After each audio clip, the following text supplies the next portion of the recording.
Hello అండి. బాగున్నారా? ఈరోజు పాలక్ పన్నీర్ ప్యాటీస్ని ఇంట్లోనే హెల్దీ వెర్షన్లో మన పిల్లలకి కానీ మనకు కానీ ఎలా చేసుకోవాలో చూపించేస్తాను. ఇప్పుడు ఒక గిన్నె తీసుకుని అందులో వాటర్ పోసుకుని కొద్దిగా మరిగాక అల్లము, పుదీనా, పచ్చిమిరపకాయలు, కొత్తిమీర, అలాగే ఒక 2 టేబుల్ స్పూన్స్ ఆఫ్ కార్న్, అలాగే ఒక 2 టేబుల్ స్పూన్స్ ఆఫ్ పచ్చి బఠానీని కూడా వేసేసుకుని, నా దగ్గర ఒక 1 బంచ్ ఆఫ్ పాలకూర ఉందన్నమాట. సో అది ఆ పాలకూరని కూడా మనము ఇలా తుంచేసుకునో లేకపోతే తరుక్కునో అందులో వేసేసుకుందాం. అది ఇప్పుడు బాగా కుక్ అయిపోయాక మనము ఈలోగా ఒక గిన్నెలో కొద్దిగా ఐస్ని అలాగే వాటర్ని పోసుకుని మనము ఏదైతే కుక్ అయిందో ఈ పాలకూర అంతా కూడా అందులో వేసేసుకుందాం. అలా బ్లాంచ్ చేసిన పాలకూర ఎందుకు అలా చేసుకుంటాము అంటే, ఒకటి కలర్, ఇంకొకటి టేస్ట్ కూడా మనకి అదే ఉంటుంది. సో ఇప్పుడు కుక్ చేసుకున్న పాలకూర అదంతా చల్లగా అయిపోయాక దాన్ని మనం మిక్సీ జార్లో పేస్ట్ చేసి పక్కన పెట్టేసుకుందాం. ఇప్పుడు ఒక ప్యాన్ తీసుకుని ఒక 2 టేబుల్ స్పూన్ ఆయిల్ పోసుకున్నాను. అందులో ఒక పావు కప్పు సూజీ రవ్వ, కొంతమంది బొంబాయి రవ్వ అంటారు, కొంతమంది ఉప్మా రవ్వ అంటారు. సో ఆ బొంబాయి రవ్వని తీసుకుని ఇప్పుడు దాన్ని మీడియం ఫ్లేమ్ పెట్టుకుని దాన్ని చక్కగా కలర్ వచ్చి అందులో మంచి వాసన అరోమా అంతా వదిలే వరకు దాన్ని చక్కగా ఫ్రై చేసుకుందాం. అలా ఫ్రై చేసి పెట్టుకున్న దాంట్లో ఇప్పుడు మనం ఏదైతే పాలకూర బ్లాంచ్ చేసి పెట్టుకున్నాం కదా, దాన్ని పేస్ట్ చేసేసి ఆల్రెడీ పెట్టాను పక్కన. సో అదంతా కూడా ఇందులో డ్రాప్ చేసేసుకుందాం. డ్రాప్ చేసేసుకుని ఇప్పుడు ఈ సూజీ రవ్వ అంతా కూడా అందులో కుక్ అయ్యేటట్టు చక్కగా కలిపేసుకుందాం. కలిపేసుకుని ఇప్పుడు అందులో కొద్దిగా అల్లం వెల్లుల్లి పేస్ట్ కూడా వేసేసుకోవాలి. ఆ అల్లం వెల్లుల్లి పేస్ట్ కూడా వేసుకుని దాన్ని కూడా చక్కగా కలుపుకోవాలి.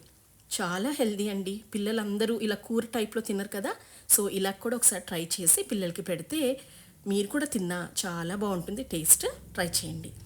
సో అలా అల్లం వెల్లుల్లి వేసాక ఆ పచ్చివాసన పోయాక ఇప్పుడు మనం అందులో కొద్దిగా కొత్తిమీర అలాగే జీలకర్ర పొడిని కూడా వేసుకున్నాను.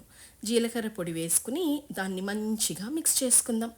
అది ఎంతగా మిక్స్ అవ్వాలంటే కొంచెం కలర్ చేంజ్ అవుతుంది and at the same time మంచిగా కుక్ అవ్వి మీకు వేరే స్మెల్ వస్తుంది అనమాట. ఆ పచ్చివాసన కాకుండా మీకు వేరే స్మెల్ వస్తుంది. సో అలా స్మెల్ వచ్చి అదంతా కూడా కలర్ చేంజ్ అయ్యే వరకు మనం చక్కగా దాన్ని కుక్ చేసేసుకోవాలి. ఈలోగా మనము ఒక్క టేబుల్ స్పూన్ గరం మసాలాను కూడా తీసుకుందాం. తీసుకుని ఇప్పుడు అందులో వేసేసుకుందాం. ఆ గరం మసాలా అంటే పెద్ద ఇంగ్రీడియంట్స్ ఏమీ లేదు, దాల్చిన చెక్క, లవంగ, ఇలాచి అంతే.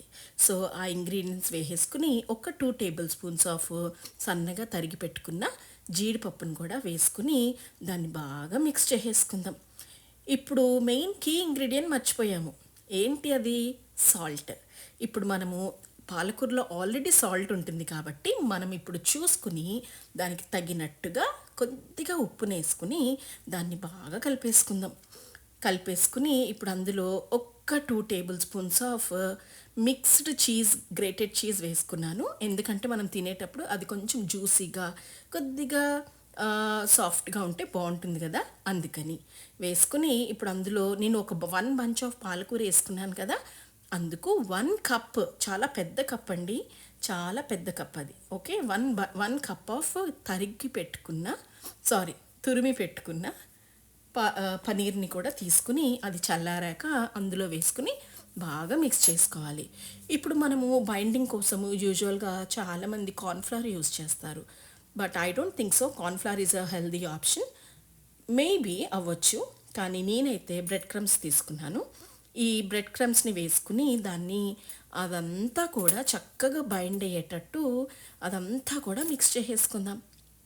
మిక్స్ చేసుకుని ఒక్క 5 మినిట్స్ దాన్ని పక్కన పెట్టేసుకుందాం. ఇప్పుడు శుభ్రంగా చేయి కడిగేసుకుని ఇప్పుడు మనము ఒక ప్లేట్ తీసుకుని మనము జస్ట్ అరిచేతుల్లోనే ఇలా బాల్ లాగా చుట్టుకుని దాన్ని రౌండ్గా అన్నా లేదంటే హార్ట్ షేప్ అన్నా, పిల్లలకి ఏదైనా క్యారెక్టర్ సిస్టమ్ అయితే ఆ క్యారెక్టర్ ప్రెషర్ ఉంటే ఆ క్యారెక్టర్స్ అయినా చేసుకుని ఆ ప్యాటీస్ని పక్కన పెట్టేసుకుందాం. ఇప్పుడు ఒక తవా తీసుకుని దాని మీద హెల్దీ వర్షన్ కాబట్టి గీ రాసుకున్నాను అనమాట. సో గీ ఎక్కువ మనకేం పట్టదు. సో లైట్గా గీని స్ప్రెడ్ చేసుకుని నేను చేసి పెట్టుకున్న ప్యాటీస్ని కూడా దాని మీద పరిచేసుకుని ఇప్పుడు దాన్ని మీడియం ఫ్లేమ్లోనే దాన్ని చక్కగా అటు ఇటు మంచి గోల్డెన్ బ్రౌన్ వచ్చి క్రిస్పీగా అయ్యేటట్టు ఫ్రై చేసుకుని యమ్మీగా తినేద్దామండి. ఇది మనకి కెచప్ అవన్నీ కూడా అవసరం లేకుండా అన్నీ వేసాం కాబట్టి చాలా టేస్టీగా ఉంటుంది. Try it please.